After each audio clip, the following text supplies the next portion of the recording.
Hey everyone, welcome to Plants and Politics. So this story really got to me, and now an independent investigation has proven what anyone with eyes and ears could have told us. So this is about Elijah McClain. If you're not familiar with that name, don't worry, I'm going to walk you through the details of this case, but we now have proof and an independent counsel or panel that says that Colorado police had absolutely no right to use excessive force against Elijah McClain, which resulted in his death at only 23 years old.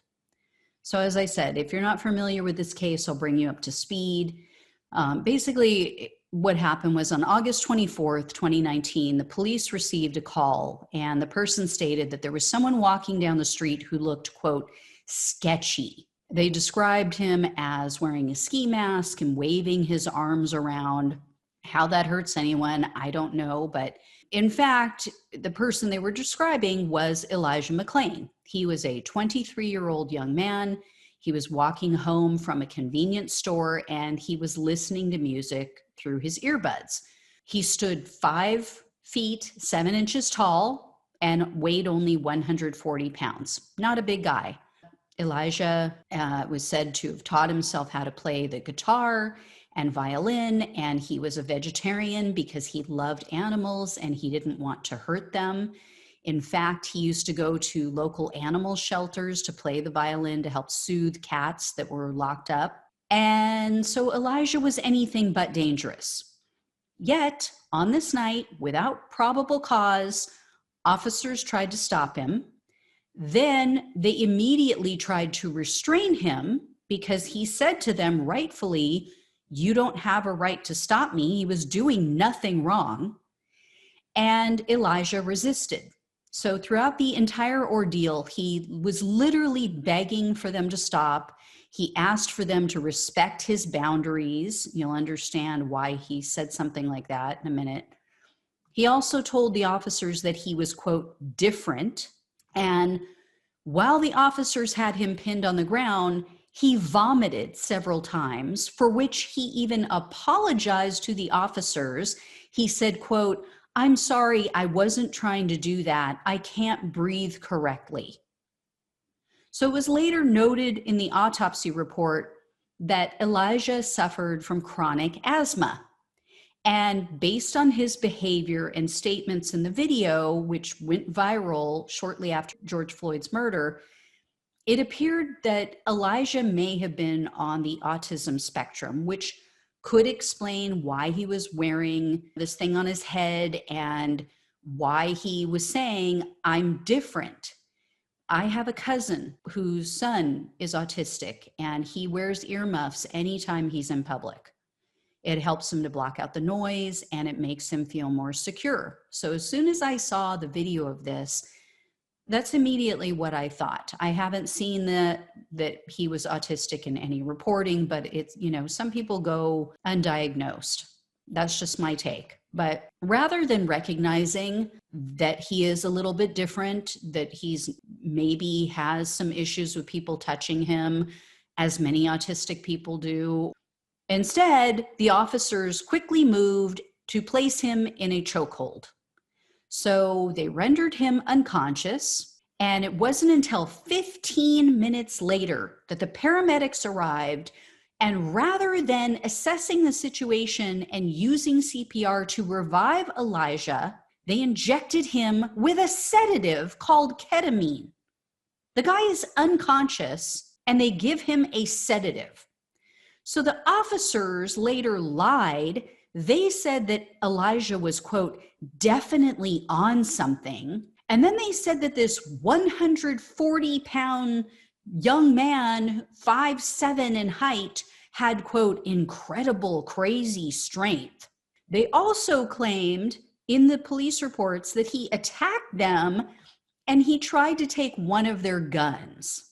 These allegations were all proven false once their body camera footage was released, which wasn't until 2 months after his death. Initially, they said that their body cam had fallen off. All 3 of these cops, their body cameras fell off, is what their excuse was. However, even with all of this video evidence, you could clearly see the way things went down, that it was completely wrong. The DA's office declined to file charges against these officers. They all remain employed.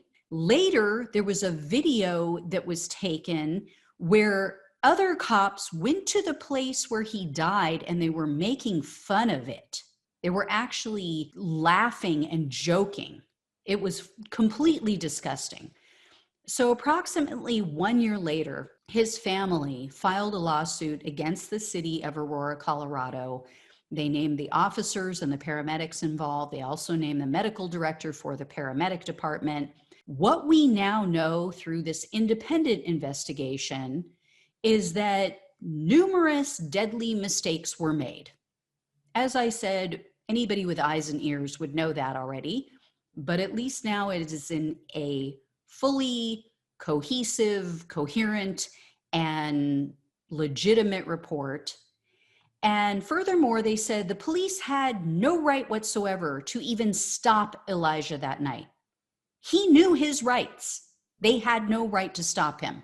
So here's the deal. A panel of medical and legal experts was appointed by the Aurora, Colorado City Council. After reviewing all of the evidence, they concluded that, quote, none of the officers articulated a crime that they thought Mr. McClain had committed, was committing, or was about to commit.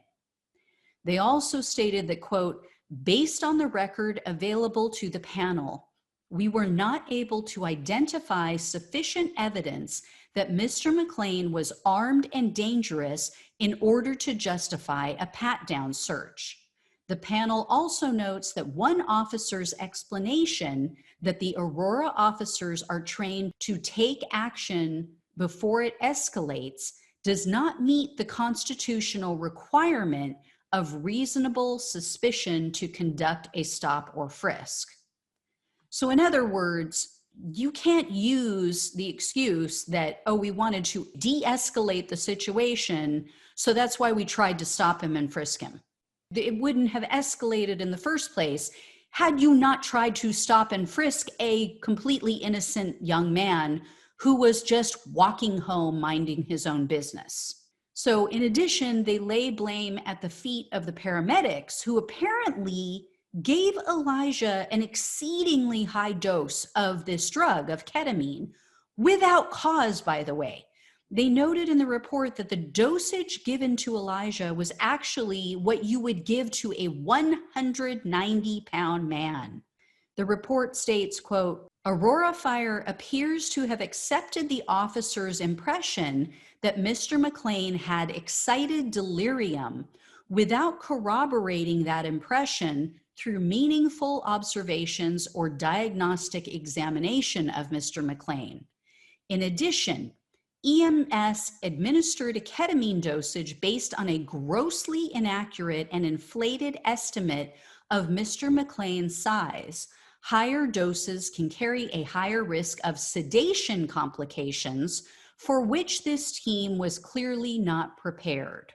So they gave him way too much. They had no reason to give it to him in the first place. They believed the police when the police said that he was just out of control and on something and blah, blah, blah. And then when they had him in the ambulance, he suffered cardiac arrest. He had a heart attack because of this. So the panel also noted failures by the city's police department, stating that they, quote, failed to ask basic critical questions about the justification for the use of force. Then they also noted that the police department's inquiry was, quote, cursory and summary at best, and that they didn't even conduct an internal affairs review. So you send multiple cops, the paramedics, they use excessive force, they choke this kid out who has no weapon, who wasn't threatening anyone, who was literally just walking home. They kill him, and you don't even conduct an internal affairs review. This is why internal affairs should not be internal affairs. They should not be conducted by other cops. They should be conducted always by outside independent review panels. The Aurora City Council is going to meet. They're going to be meeting this evening to discuss the report's findings and to presumably discuss further action and needed changes.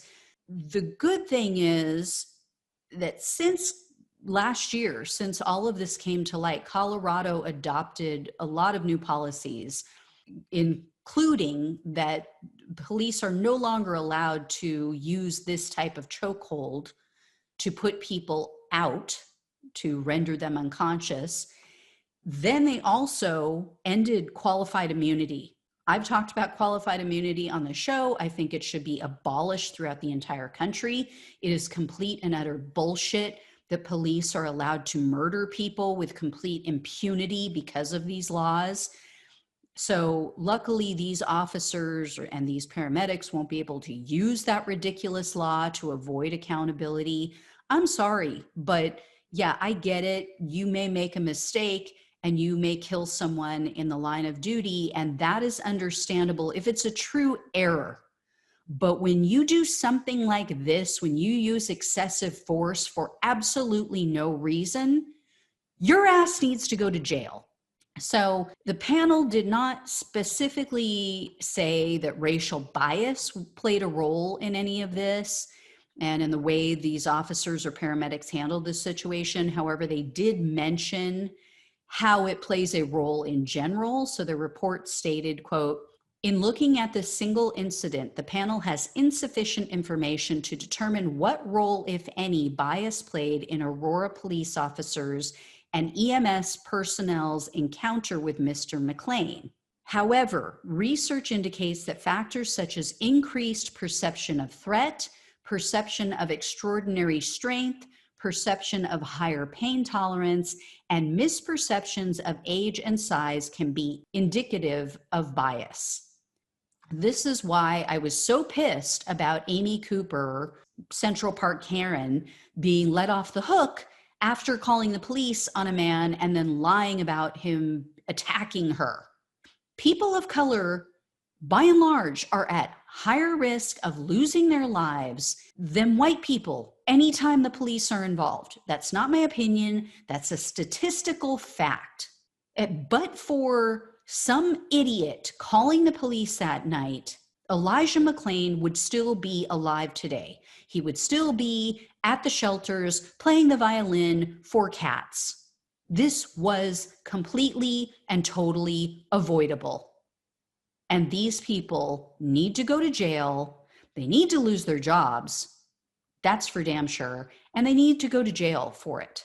They took a young man's life for absolutely, positively no reason. You can't just do that and say, "My bad, I was on the job." That's just the way things go when you're in the line of duty. 3 grown-ass men sitting on top of this gentle young man.